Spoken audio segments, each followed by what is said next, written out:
आई हम गाय कलाकार सनेही लाल यादव तमाम भोजपुरिया भैया के हार्दिक हार्दिक अभिनंदन करतनी। आई हम जमाना के अनुसार एगो गीत लेके आइल बनी, कैसे कि हमनी के भोजपुरी समाज कहाँ जा रहल बा। ए भैया आई हम रउआ सबके सुनावतनी कि मार्केट में का चलता। आई हमारा बेंजू पर बहुत सुंदर कलाकार भिखारी भैया बानी। आई हमारा तबला पर हृदयानंद शर्मा जी बानी। आई हमारा नाल पर अजय भैया बानी और रिकॉर्डिस्ट हमारा म्यूजिक डायरेक्टर शशि शर्मा जी बैठल बानी। इहो के हार्दिक हार्दिक अभिनंदन बा। आई जौन कैसेट होके जा रहल बा जगदम्बा फिल्म्स के माध्यम से होता। ये हमारा चैनल सनेही लाल हिट्स पर चढ़ी। रुआ सब एकरा के सब्सक्राइब करी, शेयर करी, कमेंट करके बताई कि कैसन लागल और दुलार प्यार ऐसे ही बनैले रही सनेही लाल बबुआ पर। आई कवि के कैसे कल्पना बा, आई सुनल जाओ। लागी तो अरे जी बने रहो भिखारी भैया, अजय भैया, हृदयानंद भैया, जय हो। क्या बात है, जोड़ा नहीं खे, जोड़ा नहीं खे।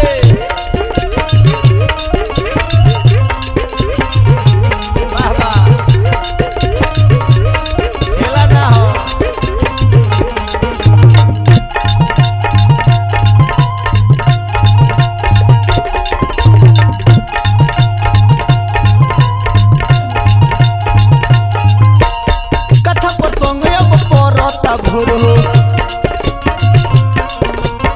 सुनया गावे में लागता जोर हो। अरे जिया जिया कथा पर संगया परोता भोर हो। सुनया गावे में लागता जोर हो बेचलक बा दूध दही एक लोग नहीं रही। बेचलक बा दूध दही एक लोग नहीं रही। जब जनाव काना चटनी चटोईबो चटोईबो चटोईबो। अरे जमाना का हो गइल कृष्ण भैया सुनो हो। जबले ढोढ़ी पो गीत नहीं गइबो, नहीं मार्केट में आइबो। सुनो ये भाई लोग हो, जबले ढोढ़ी पो गीत नहीं गइबो, नहीं मार्केट में आइबो। ध्यान देवे के बा।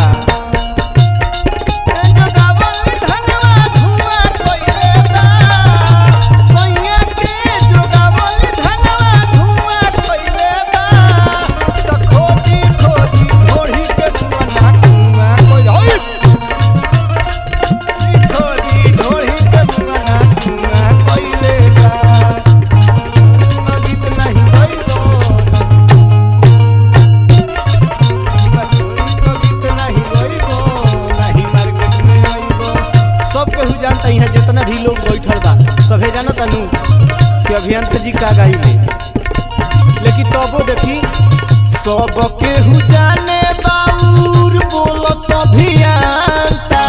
तबो देख बैना लेके खोजता लो जानता। अरे सुधर जालो हो, भोजपुरी हमनी के कहाँ जा रहल बा। ध्यान दो तनी, क्या बात है। सब केहू जाने बाउल बोल सभियंता। तो देख बैना लेके खोजता लो जानता। तबे तो खाए भैया असली लेकर मार्केट बा, लोग ध्यान नहीं दे, लेकिन क्या करबो हमनियों के मजबूरी बा।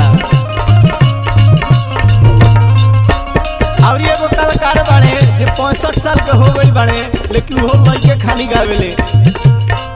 कमल बास कुंवर नियन ढल ढोड़ी में बियर, कमल बास कुंवर नियन ढल ढोड़ी में बियर। न तो जिंदगी भर पीछे रह जाइबो जाइबो जाइबो हो। जबले ढोड़ी पो गीत नहीं गइबो, नहीं मार्केट में। अरे ये बात है भिखारी भैया।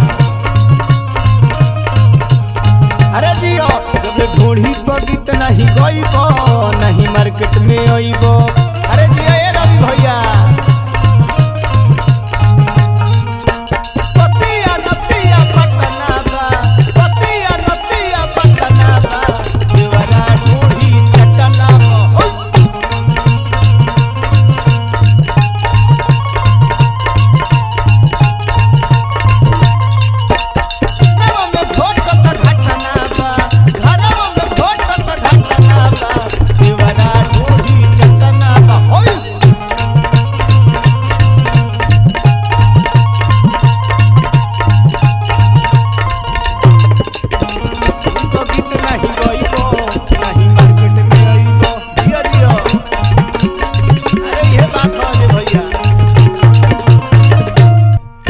पहले के जमाना में हम पढ़लहु बानी या सुनलहु बानी, रउआ सभे भी सुनले हो कब कि विष्णु जी के नाभि से कमल निकलल, वही कमल के फूल पर ब्रह्मा जी के जन्म भइल, लेकिन यही ढोढ़ी से केकर जन्म भइल बा।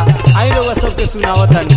विष्णु जी के पहले निकलल नाभि से कमल हो, ढोढ़ी से निकलल बाड़े चंदन चंचल हो। अरे क्या बात है हृदय भैया, बना रहा जे भाई जिया ए शशि भाई, अरे सुधर जा लो जिया राजा हो जा। विष्णु जी के पहले निकलल नाभि से कमल हो, ढोढ़ी से निकलल बाड़े चंदन चंचल हो। अरे जिया हो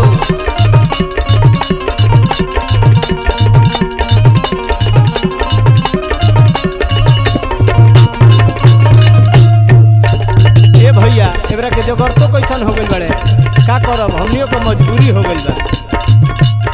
हो जवन बात बाटे बाउरू है भइल वाला गाउर, जवन बात बाटे बाउरू है भइल वाला गाउर, निमन गइब त रोजे डटइब। हो जबले ढोढ़ी प गीत नहीं गइब, नहीं मार्केट में आइब। अरे गावलो तुहलो मार्केट में आइब। हो जबले ढोढ़ी पकित नहीं गइब, नहीं मार्केट में आइब। जय हो साहेब बाबा, नया दृष्टि बनैले रही। कथा पर संगे अब परता भोर हो, सुने गावे में लागता जोर हो।